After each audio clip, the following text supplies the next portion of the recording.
سلمان غنی صاحب، آغاز آپ سے. آج منشور پیش ہوا ہے مسلم لیگ نون کی. پہلے بات کر لیتے ہیں. چیدہ نکات آپ کے سامنے رکھوں تو منشور میں نیب کا خاتمہ، عدالتی اصلاحات، پارلیمنٹ کی بالادستی اور 1 کروڑ سے زائد نوکریاں یہ شامل ہیں. تو کتنا قابل عمل لگا آپ کو؟ دیکھیں، دنیا کے جمہوری معاشروں میں یہ جو منشور ہوتے ہیں یہ ایک بڑا سنجیدہ عمل ہوتا ہے. ان سارے ایشوز پر بحث ہوتی ہے. اس بحث کی روشنی میں جو لوگ ہیں پھر وہ فیصلہ کرتے ہیں کہ صحت کے حوالے سے، تعلیم کے حوالے سے، ہاؤسنگ کے حوالے سے کن کن پارٹی کی کیا کیا ترجیحات ہیں. جہاں تک کہ آپ نے 2 پولیٹیکل پارٹیز کی بات کی ہے، دیکھیں میں پاکستان کی پولیٹیکل پارٹیز کے منشور بہت اچھے ہوتے ہیں. ہمیں دیکھنا یہ ہے کہ وہ منشور پر کاربند بھی رہتے ہیں. اور آج جن پارٹیز کا ہم منشور ڈسکس کریں گے یہ پاکستان کی 3 وہ بڑی پارٹیز ہیں جو تینوں اقتدار میں رہی ہیں. 2008 کے بعد 2024 آ گیا ہے تو تینوں پارٹیز اقتدار میں رہی ہیں. ان کا موازنہ ہمیں اس طرح کرنا چاہیے.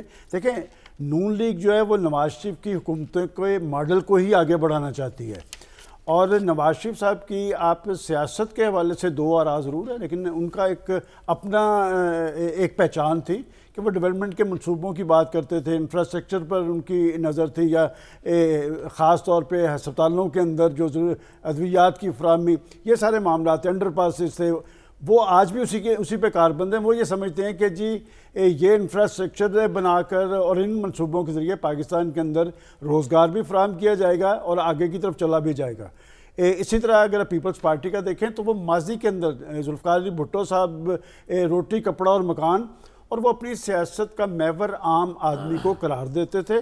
آج شہری رحمان صاحبہ جو کچھ میں نے ان کے نکات دیکھے ہیں وہ بھی عام آدمی کی بات کر رہے ہیں. تو پھر ہمیں اس بات کا تجزیہ ضرور کرنا چاہیے کہ کیا وجہ ہے کہ پاکستان کی پولیٹیکل پارٹیز بڑے خوبصورت، بڑے مؤثر منشور پیش کرتی ہیں، لیکن عام آدمی کی حالت زار بدتر کیوں ہوئی؟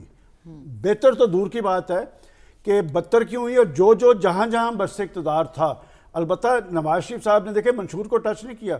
انہوں نے پاکستان کی آج کچھ ریئلٹیز کا ذکر کیا ہے، اور بڑی درست بات ہے کہ وہ ریئلٹیز میں بعد میں آؤں گی. سلمان صاحب، منشور دیکھیں، منشور میں بات یہ کہ جی آپ کے پاس اگر ایجنڈا ہے اور آپ کے پاس ایسی ٹیم بھی ہے جو اس معاملات کو آگے لے کر بڑھے، اور میں سمجھتا ہوں کہ اگر ان پولیٹیکل پارٹیز کو زمینی حقائق کا پتہ ہو.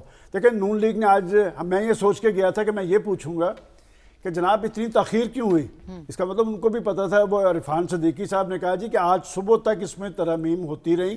اس کا مطلب انہوں نے جو بھی منشور تیار کیا ہے اس پہ مغز ماری کی ہے. اور 35 کے قریب کمیٹیز تھی، اور وہ منشور انہوں نے ہمیں بھی دیا. ابھی میں نے اسے پڑھنا ہے کہ اگر اسی منشور کی، ویسے تو اگر ان کا منشور دیکھا جائے تو وہ گورنمنٹ ان ویٹنگ رکھتے ہیں کہ انہوں نے ساری تیاری یہ سوچ کے کی ہے کہ وہ حکومت میں آ رہے ہیں. اور اگر وہ حکومت میں آ رہے ہیں تو نواز شریف صاحب تو بڑے کلیئر ہیں کہ میں نے تو وہ 2017، اور وہ کہتے تھے کہ 2017 میں میرا چہرہ مسکراتا تھا، اور اس لیے مسکراتا تھا کہ مہنگائی اس لیج پہ نہیں تھی. یہ بات تو اس پہ تو کوئی 2 آراء نہیں ہے کہ اس وقت پاکستان کے اندر مایوسی یہاں نہیں تھی. ملک مہنگائی، بے روزگاری، غربت کی آگ میں نہیں جل رہا تھا. انہیں کیوں کر نکالا گیا، کیسے نکالا گیا؟ میں اس دن سے یکسوں ہوں. یہ سی پیک اور IMF کی لڑائی تھی. آج سی پیک پہ اس طرح بات نہیں ہو رہی. مجھے نہیں پتا کہ اس کی وجوہات کیا ہے. وہ سی پیک اور IMF کی لڑائی تھی، اور نواز شریف صاحب کی ٹانگیں کھینچی گئیں. کس نے کھینچی؟ یہ جو ابھی آپ نے آگے بات کرنی ہے، یہ المیہ کیا ہے؟ یہ کھینچتے ہیں سیاستدان ایک دوسرے کو. آپ کو قابل عمل لگا؟ آپ کو لگا کہ اس کے اوپر عمل ہو سکتا ہے؟ دیکھیں، جتنی انہوں نے مغز ماری کی ہے، میں سمجھتا ہوں کہ اگر اسی اسپرٹ کے مطابق جتنی انہوں نے منشور کی تیاری میں لگائی ہے، اس سے 50% پہ بھی وہ عمل درآمد کر دیں گے نا تو معاملات بہت بہتر ہو سکتے ہیں. ٹھیک ہو گیا. سلمان صاحب، آج کچھ اعتراف نواز شریف صاحب نے بھی کیے جو ان کی منشور پیش کرنے کی تقریب تھی اس میں، اور انہوں نے کہا کہ 2013 میں اگر مولانا فضل الرحمان کی بات مان لیتا تو زیادہ بہتر تھا. تو آپ کیسے دیکھتے ہیں ان کے ان اعترافات کو؟ اور کچھ اور غلطیوں کا ذکر بھی وہ کر رہے تھے. میرے تاریخ سے کوئی سبق حاصل نہیں کرتا، اور میں سمجھتا ہوں کہ کیا وجہ ہے. قوم کو بھی یہ بات سمجھنی چاہیے کہ ہمارا ہر الیکشن میں ایک پرائم منسٹر غائب ہوتا ہے. کہ 2018 میں نواز شریف صاحب جیل کے اندر تھے، وہ غائب تھے الیکشن سے. اس دفعہ عمران خان صاحب ہیں، ماضی کے اندر یوسف رضا گیلانی صاحب ہیں. اس کا مطلب سبق کسی نے حاصل نہیں کیا. اور جس جمہوریت کے اندر ڈائلاگ نہیں ہے. آج نواز شریف صاحب نے ایک بات بڑی اچھی کہی. انہوں نے کہا کہ ماضی کے اندر جب پیپلز پارٹی کی گورنمنٹ تھے, انہوں نے حوالہ دیا ایک جرنلسٹ کا. انہوں نے کہا مجھے ٹیلی فون کر کے کہتا رہا کہ آپ لانگ مارچ کیوں نہیں کر رہے. تو انہوں نے کہا کہ ہم نے لانگ مارچ نہیں کرنا, اور یہ نواز شریف کا کریڈٹ ہے. میں ذاتی طور پہ جانتا ہوں کہ فضل الرحمان صاحب 2013 کے الیکشن میں ان کے پاس گئے اور ان کے پاس زیادہ اراکین تھے. انہوں نے کہا جی کہ ہم مل کے گورنمنٹ بنا سکتے ہیں. انہوں نے کہا ایک سریتی پارٹی عمران خان کی ہے اور یہ اس کا حق ہے. لیکن الٹ یہ دیکھ لیں کہ 2018 کے یہاں پر پنجاب میں ایک سریتی پارٹی وہ تھی, لیکن اس کے بعد کا میں بتاتا ہوں جو انہوں نے نہیں بتایا. اس کے بعد پھر وہ فضل الرحمان صاحب کچھ اراکین کو لے کے پرائم منسٹر ہاؤس آئے کہ یہ اراکین بھی چھوڑنا چاہتے ہیں. تو نواز شریف صاحب نے کہا کہ نہیں, آپ ان کی گورنمنٹ چلنے دیں. وہ کہتے ہیں اب میں سوچتا ہوں کبھی کہ کیا یہ میری غلطی تھی. میرا خیال ہے یہاں سے پتہ چلتا ہے کہ کس کس کا طرز عمل سیاسی ہے یا جمہوری ہے. اور بات یہ کہ جب تک یہ مل کے نہیں بیٹھیں گے یہ دائروں کا سفر جاری رہے گا, اور اس دائروں کے سفر کے مضر اثرات پاکستان پر ہوں گے, پاکستان کی معیشت پہ ہوں گے, اور پاکستان کے عوام پر ہوں گے. میں سمجھتا ہوں کہ نوشتہ دیوار پڑھنا چاہیے. پاکستان جمہوری سٹرگل کے نتیجے میں بنا تھا, اور پاکستان کی بقا اور سلامتی کا دار و مدار بھی جمہوریت پر ہے.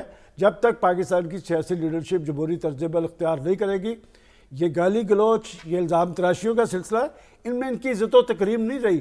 ماضی کے اندر آپ دیکھیں کہ ذوالفقار علی بھٹو انڈیا جا رہے تھے تو اپوزیشن کی لیڈرشپ نے لاہور ایئرپورٹ سے انہیں الوداع کہا تھا.